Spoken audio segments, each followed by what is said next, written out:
Hey, what's up, Culture Drop? I am Galen. This video is about a behavior-based culture, a really, really important sort of shift in mindset. Just one tweak to make about how you think about culture and how you create culture inside your organization and your team. Okay, this one's kind of just a quick hit, although watch me say that and have it be like 6 minutes long. Here's what I want to say.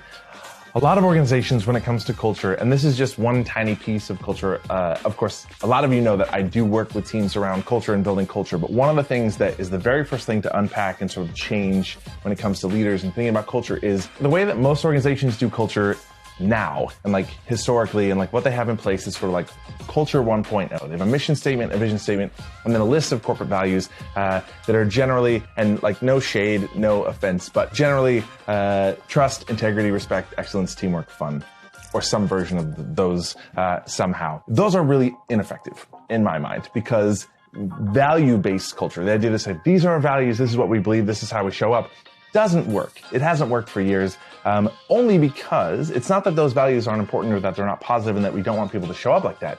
It's that they are not clear.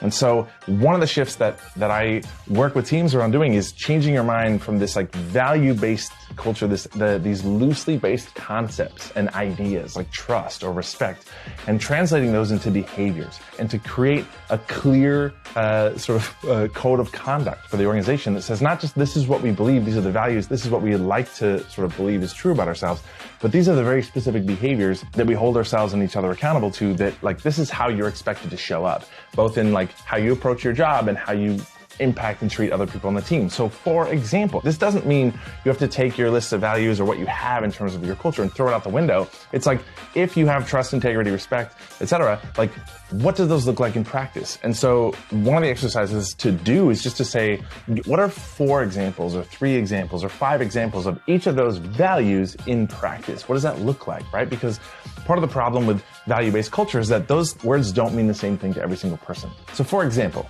integrity. Integrity means something different to different people. It means something different to me than it does to you or to like anyone else. It's just a loosely based sort of concept and idea of integrity. If you have 10 different people or 400 different people, they all have a different interpretation of what that means for the company. And even the person in your organization who gossips, who creates drama, who like does things that I would say lack integrity, would probably say about themselves, like, I'm full of integrity. I would never embezzle from this company, right? It's such a different definition from one person to the next.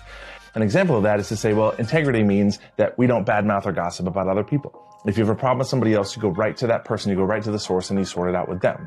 That's a version of integrity. Integrity to me also means that like if I say I'm going to do something, I do it. So if I have a deadline or something I need to hit, like I make sure to take ownership and accountability to hit that. No excuses, like I am responsible for that thing. So those are examples of integrity to me. One more example is excellence. Excellence is like, what does that even mean? To me, here's an example of what that looks like in practice if you're creating sort of like a behavior-based culture. Excellence means that we actively seek out feedback from other people. And we don't see feedback as a threat or a criticism. We see it as an opportunity to improve and build better relationships. That's a behavior. So if 20 different people see the word excellence, it doesn't really mean anything to them. A statement that says we ask for feedback on a regular basis, we don't see it as a threat or criticism, right? We use that as an opportunity to improve. Like that is an example of excellence in practice, where you say if every employee did this consistently, that would be great. That would contribute to everyone being more excellent here. Okay, cool. So I don't want to talk forever about this, but that is one really, really critical element of culture, of establishing a really intentional, deliberate culture inside your organization is clarity. It's clarity of behaviors, and stop thinking of culture as being like these values that are loosely understood, and get really clear about what does that really look like in action? What does that look like in practice? Where if every single person in this organization read that, they would know exactly what it means, exactly how to do it from the second they're onboarded, like right? In performance evaluations, etc. They're like, this is exactly how I understand how I'm expected to show up here and hold myself and each other accountable to in our culture.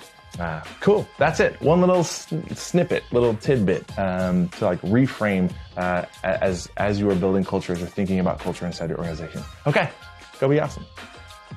I'm a CFL, Garcia, Marky, Pyramid, your free high, fly, here, please, never keep your face, Google, please, me out. Backwards. Here's out. I can't. I don't know what was it. But I know I went like this. I know I went like that. And I pointed. Oh, yeah. You play it in reverse and see what I said. It's just going to be like, it's going to be. What is wrong with us? You're doing your job. I don't know what I'm doing. I'm fired. Thanks for watching and tuning in. Subscribe to our YouTube channel. We have our weekly email list, The Culture Drop. You can subscribe to that and get these emails right in your inbox. Follow our social media channels. Put out a lot of free content around being more awesome and building great teams.